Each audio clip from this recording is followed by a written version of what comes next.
सास की 3 सरकारी बहुएं। एक शहर में शांति नाम की महिला रहती थी। वो एक रिटायर्ड जज थी। उसके 3 बेटे थे, रमेश, सुरेश और माधव। उसने अपने बेटों को बहुत अच्छे से पढ़ाया लिखाया था और कुछ समय बाद उनकी शादी भी पढ़ी लिखी लड़कियों से कर दी थी। शांति की सबसे बड़ी बहू पायल डॉक्टर थी और मंझली बहू सुनीता सरकारी वकील और सबसे छोटी बहू उर्वशी पुलिस अफसर थी। वो तीनों जब भी किचन में एक साथ होती थी तो उन तीनों में खाने को लेकर झगड़ा होता रहता था। आप दोनों को मैंने कितनी बार समझाया है कि मुझे पुलिस स्टेशन जल्दी जाना होता है, तो पहले खाना मुझे बनाने दिया करो। अच्छा, तो मुझे भी हॉस्पिटल टाइम पर जाना जरूरी है। मैं दिन भर लोगों की जान बचाती हूँ, तेरी तरह नहीं कि पूरा दिन स्टेशन पर बैठकर टाइम पास करूँ। बिल्कुल ठीक कह रही हो पायल दीदी। वैसे भी इससे मुजरिमों को कहाँ पकड़ा जाता होगा। आप दोनों अपनी हद में रहो, वरना मैं तुम दोनों को जेल में बंद कर दूंगी। तभी वहां शांति आ जाती है। अरे क्या हो गया, तुम तीनों क्यों हमेशा लड़ती रहती हो? देखो ना माँ, ये दोनों मुझे खाना बनाने नहीं दे रहे हैं। मुझे पुलिस स्टेशन भी जाना है। तुम तीनों मिलजुल कर खाना क्यों नहीं बना लेती? लेकिन वो तीनों शांति की बात पर ध्यान नहीं देते और वो तीनों फिर से आपस में बहस करने लग जाते हैं। तीनों को ऐसे लड़ता हुआ देख शांति वहां से चली जाती है। शांति अपने बेटों से बात करती है। तुम तीनों इनको समझाते क्यों नहीं हो? जब देखो ये तीनों आपस में लड़ती रहती हैं। अरे मैं भी तो एक जज थी, लेकिन घर में कभी इस बात का रौब नहीं दिखाया। माँ, तुम ही तो चाहती थी कि हमारी शादी सरकारी नौकरी करने वालियों के साथ हो। अब भुगतो, हम तो खुद इन तीनों के झगड़ों से परेशान हो गए हैं। एक दिन जब तीनों बहुएं अपने काम से वापस आती हैं, पायल दीदी, फ्रिज में जो दूध रखा था वो कहाँ गया? अरे क्लिनिक से आते ही ना मैंने उसकी कॉफी बनाकर पी ली थी। वो दूध मैंने अपनी चाय के लिए छोड़ा था। अगर आपको कॉफी पीने का इतना शौक है ना, तो अपने लिए अलग से दूध लेकर आ जाया करो। अरे दूध के पैसे क्या तू अकेली देती है? तभी वहां उर्वशी आ जाती है। पायल दीदी, अपने साथ ना मेरी भी एक चाय बना देना। आज मैं बहुत थक गई हूँ। अरे यार, सारा दूध पायल दीदी कॉफी बनाकर पी गई है। और इसके बाद उनमें फिर से झगड़ा शुरू हो जाता है। उनकी आवाज सुनकर शांति वहां आ जाती है। अरे अब क्या हो गया जो इतनी जोर जोर से चिल्ला रही हो? मैं बाहर लोगों को बोलती हूँ कि मेरी तीनों बहुएं आपस में बहुत प्रेम से रहती हैं और तुम लोग यहाँ कुत्ते बिल्लियों की तरह झगड़ रही हो। लेकिन उन तीनों पर इस बात का कोई असर नहीं होता और वो बहुत देर तक झगड़ते रहते हैं। कुछ दिनों के बाद शांति से मिलने उसकी दोस्त आती है। अरे मीना, कैसी हो तुम? तुमसे मिले तो बहुत समय हो गए। मैं तो ठीक हूँ। मैं बस यहाँ से गुजर रही थी तो मैंने सोचा कि तुमसे मिलती चलूं। और वो दोनों बैठकर बातें करने लगते हैं। शांति, तुम्हारी कोई बहू दिखाई नहीं दे रही। अरे मेरी सबसे बड़ी बहू डॉक्टर है और मंझली बहू वकील और सबसे छोटी बहू पुलिस में है। अरे वाह, ये तो बहुत अच्छी बात है। तुम्हें तो इतनी अच्छी बहुएं मिली हुई हैं। लेकिन मीना मन ही मन शांति से घृणा करती है, क्योंकि शांति अपनी मेहनत से जज बन गई थी और मीना ऐसा कुछ भी नहीं कर पाई और अब उसकी बहुएं भी सरकारी नौकरी वाली थी। मीना मन ही मन सोचती है, अगर मैंने इसके इस खुशहाल परिवार को नहीं तोड़ दिया तो मेरा नाम भी मीना नहीं।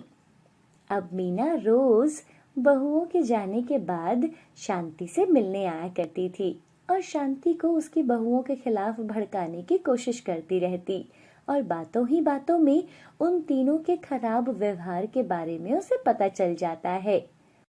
ये तो बहुत अच्छी बात है। अब मैं इन तीनों को आसानी से एक दूसरे के खिलाफ भड़का सकती हूँ और इस घर के टुकड़े करवा सकती हूँ। अगले दिन मीना शाम को घर पर आती है और तीनों बहुओं से मिलती है और एक एक करके वो सबके कमरे में जाती है। आइए आंटी जी। पायल, तुम पूरा दिन हॉस्पिटल में काम करती हो, तुम कोई नौकरानी क्यों नहीं रख लेती अपने लिए? आखिर घर में सबसे ज्यादा कमाने वाली भी तो तुम ही हो। अरे आंटी, मैं तो कब से सोच रही हूँ, लेकिन ये माँ जी है ना, कभी मेरी बात ही नहीं मानती। और मीना पायल को उसकी सास और दोनों देवरानियों के खिलाफ भड़काने लगती है और इसी तरह वो सुनीता और उर्वशी को भी एक दूसरे के खिलाफ भड़का देती है। अगले दिन, माँ जी, मैं चाहती हूँ कि आप इस घर का बंटवारा कर दीजिए, मैं और एक दिन भी इन दोनों के साथ नहीं रह सकती हूँ। हाँ माँ जी, मैं भी यहाँ नहीं रहना चाहती। घर का बंटवारा? ये तुम कैसी बातें कर रही हो? हाँ माँ जी, ये ठीक कह रही हैं, मुझे भी इन दोनों के साथ यहाँ पर रहना नहीं है। शांति सोचती है, ये तीनों कभी एक बात पर सहमत नहीं होती, तो आज ऐसा क्या हो गया? जरूर ये मीना का ही किया धरा है। आप क्या सोच रही हो माँ जी? अगर तुम तीनों एक साथ नहीं रहना चाहती हो तो ठीक है, तुम तीनों ये घर छोड़कर जा सकती हो। वैसे भी तुम्हें अपनी सरकारी नौकरी पर बहुत घमंड है ना। ये कैसी बातें कर रहे हो आप माँ जी? आप हमें इस घर से निकाल नहीं सकते। अगर तुम वकील हो तो मैं भी जज, रिटायर्ड जज हूँ, मुझे सभी कानून अच्छे से पता है। तभी वहां शांति के बेटे भी आ जाते हैं। अरे यहाँ क्या हो रहा है? बाहर तक तुम्हारे झगड़ों की आवाजें आ रही है। देखो ना माँ जी, हम तीनों को घर से जाने के लिए बोल रही है। अरे ये तो बहुत अच्छी बात है, फिर अब इस घर में कभी झगड़ा नहीं हुआ करेगा। अपने पतियों की ऐसी बात सुनकर वो तीनों अपनी सास से माफी मांगते हैं। माँ जी, मुझे माफ कर दीजिए, वो तो मीना आंटी के कहने पर मैंने ये सब किया। अरे मुझे भी उन्होंने ही आपके खिलाफ भड़काया था, और मुझे भी। मुझे पता है कि ये सब उसी का किया धरा है, लेकिन तुम इतनी पढ़ी लिखी होने के बावजूद उसकी बातों में कैसे आ गई? माँ जी, हमें माफ कर दीजिए, हम अब से कभी झगड़ा नहीं किया करेंगे और ना ही अपनी नौकरी का घमंड करेंगे। हाँ माँ, हमें माफ कर दो, आने दो उस मीना को, उसको सीधे जेल में उठाकर डाल दूंगी और मैं उन्हें कड़ी से कड़ी सजा दिलवाऊंगी। नहीं बेटा, आज उसकी वजह से ही मुझे एक बड़ा कदम उठाने का मौका मिला, जिसकी वजह से तुम्हें अपनी गलती का एहसास हुआ है। और अब वो सभी प्रेम पूर्वक मिलजुल कर रहने लगे थे। बॉबी, अबे बॉबी, जल्दी बाथरूम में जा, अंकल जी आ रहे हैं रेंट लेने। सूरज, अरे ओ सूरज, कहाँ है तू? और घर का रेंट कब देगा? तभी बाथरूम से लड़की की आवाज आती है। जी त्रिपाठी, मैं बीबी हूँ, सूरज जी की पत्नी, बाथरूम में नहा रही हूँ, वो सूरज जी बाहर गए हैं। ओहो, माफ कीजिए, आप भी सूरज के साथ यहीं रहती हैं अभी? जी सूरज जी बोल रहे थे अब अकेले रहने में दिक्कत होती है, इसलिए हम भी यहीं आ गए। सही किया जी, सही किया आपने। और सूरज जी कब तक आएंगे? जी मैं उनसे बोल दूंगी कि आप आए थे और रेंट के लिए बोल रहे थे। अरे अरे, कोई बात नहीं जी, रेंट का क्या है, जब मन करे तब दे देना। आप सूरज के साथ हमारे घर जरूर आना, हम पास ही की कॉलोनी में शिफ्ट हुए हैं। हाँ हाँ, क्यों नहीं, हम जरूर आएंगे। अच्छा जी, ठीक है, फिर मैं चलता हूँ। दरवाजा बंद होता है। सूरज बेड के नीचे से निकलता है। अरे ये त्रिपाठी तो तुझ पर लाइन मार रहा था, ठरकी कहीं का। ठरकी है साला। सूरज और बॉबी दोनों दोस्त थे और वो दोनों घर से दूर दूसरे शहर में काम करते थे। सूरज का दोस्त बॉबी सूरज के साथ ही ऑफिस में काम करता था और वो लड़कियों की बहुत अच्छी आवाज निकाल लेता था। सूरज ने अपने मकान मालिक को बताया था कि वो शादीशुदा है, क्योंकि शहर में कुंवारे लड़कों को लोग रेंट पर घर कम ही देते हैं। सूरज के माँ बाप नहीं थे। गांव में उसकी दादी थी जो गांव में अकेली रहती थी। सूरज अपने गांव घर आया था। बेटा, अब तो तू शादी कर ले। आखिर कब तक ऐसे ही घूमता रहेगा? मैंने तेरे लिए बहुत रिश्ते देखे हैं और कल सुबह हम लड़की देखने जा रहे हैं। दादी, क्या क्या है ये सब कुछ? मैं यहाँ आपसे मिलने आया हूँ और आप मेरी शादी के पीछे पड़े हो। मुझे नहीं करनी कोई शादी वादी। तू चाहता है मैं ऐसे ही मर जाऊं बिना अपने पोते का मुंह देखे? क्या दादी, आप भी? अच्छा, रोना बंद करो। मैं आपको एक बात बताता हूँ। वो मैंने शहर में शादी कर ली है। क्या? तूने शादी भी कर ली और मुझे बताया भी नहीं? तभी तू सब रिश्तों के लिए मना कर रहा था। बस दादी, अभी कोई बात नहीं, बाकी सब कुछ सुबह बताऊंगा। चलो अभी आराम करो, मुझे सुबह जल्दी जाना है। अरे बता तो दे, मेरी बहू कैसी है? बस दादी, अब सब कुछ मैं सुबह बताऊंगा। अगली सुबह दादी सुबह उठती है और घर के काम कर रही थी। वाह, शादी कर ली लेकिन दादी को बताया तक नहीं। उठने दो इसको, फिर बताती हूँ कैसे दादी को नहीं बताया। बचाओ! सूरज उठकर भागता है और देखता है दादी सीढ़ियों से नीचे गिरी थी और उनके सर से खून निकल रहा था। दादी, दादी, आप ठीक तो हो ना? आपको कुछ हुआ तो नहीं? मैं आपको कुछ नहीं होने दूंगा दादी। और सूरज बेहोशी की हालत में अपनी दादी को हॉस्पिटल लेकर जाता है। डॉक्टर, दादी को देखो ना क्या हुआ है। डॉक्टर दादी को लेकर जाते हैं और उनके सर का ऑपरेशन करते हैं।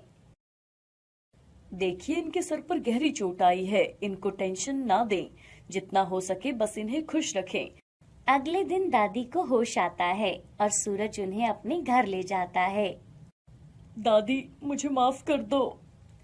नहीं, पहले बहू को घर लेकर आ, तभी मैं तुझे माफ करूंगी। अपनी दादी को बताया भी नहीं और शादी कर ली। दादी, मेरी बात तो सुनो। अब मैं तेरी एक नहीं सुनूंगी, तू बस मेरी बहू को घर लेकर आ। ठीक है दादी, आप पहले ठीक हो जाओ, मैं शहर जाकर उसे ले आऊंगा। अब गांव के लोग भी दादी से मिलने घर आ रहे थे। अरे, अब मैं बिल्कुल ठीक हूँ। मेरे सूरज ने शहर में शादी कर ली है, जल्द ही बहू घर आ जाएगी। धीरे धीरे पूरे गांव में ये बात फैल जाती है कि सूरज ने शहर में शादी कर ली है। अरे सुना है, दादी के पोते ने शहर में शादी कर ली है। अरे हाँ हाँ, ये बात तो उसकी दादी को कल ही पता चली। वो बेचारी तो पूरे गांव में सबको रिश्ते के लिए बोलती रहती थी। उसको क्या पता कि उसका पोता तो शादी रचा चुका है। अरे देखो देखो, सूरज आ रहा है। अरे सूरज, तुम तो बड़े छुपे रुस्तम निकले। शहर में शादी भी कर ली और हमें बताया तक नहीं। हाँ, कैसी है बहू और कब लेकर आ रहा है उसे? अरे मैंने शादी नहीं की। हाँ हाँ, और कितना झूठ बोलेगा। बेचारी दादी पोते की शादी की खबर सुन के फूले नहीं समा रही और पोता अभी भी सबसे झूठ बोल रहा है। दादी, ये सब आपने मेरी शादी के बारे में सबको क्यों बोला? आपको पता है पूरा गांव मेरी शादी के बारे में पूछ रहा है। सब पूछ रहे हैं कि बहू कब लेकर आ रहा है।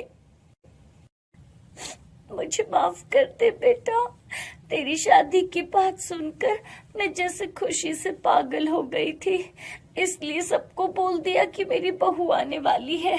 लेकिन तू तो अपनी पत्नी को यहाँ लाकर हमसे मिलाना ही नहीं चाहता, तभी तो तुमने सबको बिना बताए वहाँ शादी कर ली। मैं तो बस मरने से पहले अपनी बहू का मुंह देखना चाहती थी। तभी अचानक दादी की तबीयत बहुत खराब हो जाती है और डॉक्टर को बुलाया जाता है। आपको बोला है, इन्हें किसी भी चीज का सदमा नहीं लगना चाहिए, नहीं तो इनकी जान जा सकती है। अभी मैंने इनको नींद का इंजेक्शन लगाया है, सुबह तक ये आराम से सो जाएंगी। सूरज रात को शहर के लिए निकलता है। जी त्रिपाठी जी, वो सूरज जी अभी ऑफिस से नहीं आए। अबे मैं हूँ सूरज, दरवाजा खोल। सूरज जी आप आ गए? जल्दी कर, तुम्हें मेरे साथ गांव चलना है। क्या गांव जाना है? लेकिन क्यों? तू बस मेरे साथ गांव चल रहा है। अगली सुबह, ये कौन आ रहा है? अरे ये तो सूरज है, गांव में अपनी पत्नी को लेकर आया है। अरे इसने तो शहर में ही शादी कर ली थी, अब उसी को लेकर गांव आया है। चलो जाकर देखते हैं। सूरज घर पहुंचता है और इधर लोग पूरे गांव में एक दूसरे को बताते हैं कि सूरज अपनी दुल्हन को लेकर घर आया है। दादी देखो, मैं आपकी बहू को लेकर आया हूँ। बेबी जाओ, दादी का आशीर्वाद लो। जीते रहो बेटा, सदा सुहागन रहो। लेकिन बेटी, तुमने इतना बड़ा घूंघट क्यों डाला है? यहाँ कोई मर्द नहीं है। दादी, इनके घर पर रिवाज है कि ये घर के सभी बड़ों से घूंघट निकालते हैं, चाहे मर्द हो या फिर कोई औरत हो, सभी से निकालते हैं। अरे बहू तो बहुत संस्कारी है बेटा। मुझे तो लगा था कि शहर की लड़कियों की तरह छोटे छोटे कपड़े पहनने वाली होगी, लेकिन हमारी बेबी तो बहुत संस्कारी है। हाँ दादी, बेबी बहुत संस्कारी है। तू चुप कर, बहू को भी तो कुछ बोलने दे। बेटी, तुम्हारे घर में कौन कौन है? दादी जी, मेरे माता पिता, दादा दादी कोई भी नहीं है। हाय मेरी बच्ची, तू रो मत, हम सब है ना तेरे साथ। दादी, बेबी थक गई है, अब इसे आराम करने दो। हाँ बेटा ठीक है, तुम जाओ, जाके अपने कमरे में आराम करो। सूरज और बेबी अपने कमरे में चले जाते हैं। तभी घर के बाहर से आवाजें आती है। अरे बहू को गांव वालों से भी मिलवा दो, आते ही घर के अंदर चले गए। तुम यहीं रुको, मैं देखता हूँ। सूरज बाहर जाता है। अरे बहू को लेकर सीधा घर में घुस गया, हमें भी तो बहू से मिलवा दे। जी अभी बेबी की तबीयत ठीक नहीं है, आप कल मिल लेना। अरे क्यों, पेट से है क्या? और सभी हंसने लगते हैं। ऐसा कुछ नहीं है, वो सफर करके आई है इसलिए थक गई है। वैसे भी हम कुछ दिन यही हैं, आप फिर किसी दिन मिल लेना। अरे हम तो बहू की मुंह दिखाई करने आए थे। और क्या, मुंह दिखाई करके चले जाएंगे, हम कौन सा यहीं बैठे रहेंगे। अरे बेटा बुला लेना बहू को, थोड़ी देर ही लगेगी, फिर आराम कर लेना। अब ये सब यहाँ इकट्ठा हुए ही है तो सब मिल लेंगे बहू से। तभी बेबी सभी की आवाज सुनकर वहां आ जाती है। लो जी बहू आ गई, आओ बेटा, हम तुम्हारे ही मुंह दिखाई के लिए आए हैं। अपना घूंघट तो उठा दो, हम सब देख तो लें शहर की बहू। अरे ये क्या, ये तो घूंघट ही नहीं उठा रही। बेटी जरा घूंघट तो हटा लो, हम सब मुंह दिखाई के लिए आए हैं, घूंघट दिखाई के लिए नहीं। इनके यहाँ रिवाज है, ये घूंघट नहीं उठाते। अरे एक बार तो हटाना ही पड़ेगा, हम ऐसे नहीं जाने वाले। एक और औरत आती है और खुद ही बेबी का घूंघट पीछे करती है। सब बेबी का चेहरा देखते हैं। अरे वाह, बहू तो बहुत सुंदर है, बिल्कुल चांद जैसी बहू लाया है।